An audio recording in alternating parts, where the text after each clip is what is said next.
नमस्कार दोस्तों, स्वागत है आपका एक बार फिर से एसटीएस न्यूज में। आज की बड़ी और गर्मा-गर्म खबर है नेशनल हेराल्ड मामला, जिसमें ईडी ने आखिरकार पहली चार्जशीट दाखिल करी थी। लेकिन उससे भी बड़ी बात यह है कि चार्जशीट में सोनिया गांधी, राहुल गांधी, सैम पित्रोदा और सुमन दुबे जैसे कद्दावर नाम शामिल है। और जैसे ये खबर आई, पूरे देश में कांग्रेस कार्यकर्ता सड़क पर उतर आए। ईडी दफ्तरों के बाहर जबरदस्त विरोध प्रदर्शन हुए। पार्टी ने इस पूरे मामले को करार दिया है बदले की राजनीति। तो आखिर क्या है पूरा माजरा? क्यों हो रही है रॉबर्ट वाड्रा से लगातार पूछताछ? क्या सच में सरकारी एजेंसियों का दुरुपयोग हो रहा है? पूरा मामला आपको सिलसिलेवार बताते हैं, लेकिन उससे पहले अगर आप हमारे चैनल पर नए हैं तो जल्दी से कर दीजिए लाइक, शेयर और कमेंट और सब्सक्राइब, ताकि ऐसे ही बड़ी खबरें आपको मिलती रहे सबसे पहले। तो बात शुरू होती है नेशनल हेराल्ड केस से। इस केस में ईडी यानी कि प्रवर्तन निदेशालय ने पहली चार्जशीट फाइल की है।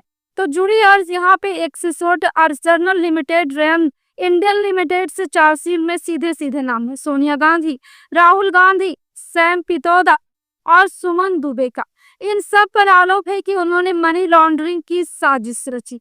अब इस चार्जशीट के विरोध में कांग्रेस भड़क उठी है। देश भर के ईडी ऑफिसरों के बाहर जमकर प्रदर्शन किए गए और पार्टी का आरोप है कि यह सब राजनीतिक प्रतिरोध है।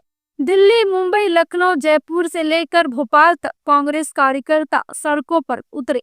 हाथों में बैनर, पोस्टर, ईडी ईडी पिट्टू है और लोकतंत्र की हत्या बंद करो जैसी आवाजें गूंजने लगी। अब आप सोच रहे होंगे कि ये पूरा केस आखिर शुरू कहां से हुआ। तो चलिए आपको थोड़ा पीछे लेकर चलते हैं। साल का 2012 और इस पूरे मामले की शुरुआत हुई सुब्रमण्यम स्वामी की एक शिकायत से। सुब्रमण्यम स्वामी जो उस समय बीजेपी नेता थे, उन्होंने आरोप लगाया कि नेशनल हेराल्ड अखबार के नाम पर कांग्रेस पार्टी ने गैर कानूनी ढंग से करोड़ों की संपत्तियां हथियारी है। उनका कहना है कि यंग इंडियन नाम की कंपनी बनाई गई, इसने सोनिया और राहुल की 76% हिस्सेदारी दी। फिर एसोसिएटेड जनरल लिमिटेड की पूरी संपत्ति एक झटके में यंग इंडियन के नाम कर दी गई। अब ईडी का आरोप है कि ये सब एक सोची समझी मनी लॉन्ड्रिंग स्कीम का हिस्सा था। इस केस में अगली सुनवाई 25 अप्रैल को दिल्ली के राज्य रेवेन्यू कोर्ट में होनी थी। कोर्ट ने ईडी की केस डायरी भी तलब की है। अब बात करते हैं रॉबर्ट वाड्रा की, यानी प्रियंका गांधी के पति की, जिनसे सीकोपुर लैंड घोटाले में ईडी लगातार पूछताछ कर रही है। यह पूछताछ लगातार दूसरे दिन भी हुई। रॉबर्ट वाड्रा ने इस जांच को बताया है लेकिन राजनीतिक प्रतिरोध, और कहा है कि केंद्र सरकार परिवार को टारगेट कर रही है। जब जरा समझ है कि क्या ये सिकोहर लैंड केस हरियाणा के गुरुग्राम जिले में सिकोहरपुर के 1.97 एकड़ जमीन की खरीद फरोख्त में गड़बड़ी या मामला। इस केस में आरोप है कि वाड्रा की कंपनी ने नियमों की अनदेखी कर जमीन खरीदी और बाद में उसे ऊंचे ऊंचे दाम पर बेच दिया। अब यहाँ भी कांग्रेस यही कह रही है, सरकार सीबीआई और ईडी जैसी संस्थाओं का दुरुपयोग कर रही है। और 2 और 12 अप्रैल को ईडी ने 661 करोड़ की संपत्ति की जब्ती का नोटिस जारी किया था। दिल्ली, मुंबई और लखनऊ भी कई प्रॉपर्टीज को कुर्क किया था। कहा गया है कि ये संपत्तियां अवैध रूप से हासिल की गई। तो सवाल ये है दोस्तों, क्या ये सब सिर्फ एक जांच है या वाकई में सरकार द्वारा राजनीतिक विरोधियों को डराने की तरीका?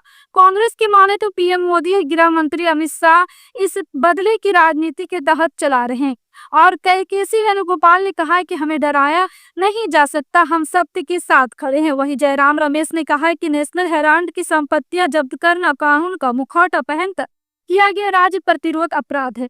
अब आप सोचिए, अगर जांच की निष्पक्ष होती तो इसमें इतना राजनीति क्यों झलकती? हर बार विपक्ष नेताओं के चुनाव से ठीक पहले या किसी बड़े बिल के समय जांच तेज क्यों हो जाती है? क्या वाकई एक इत्तेफाक या एक सोची समझी राजनीति? आपका क्या मानना है नीचे कमेंट बॉक्स में जरूर बताएं। और हाँ, अगर आपको लगता है कि सच्चाई सामने आनी चाहिए तो यह वीडियो को ज्यादा से ज्यादा शेयर कीजिए।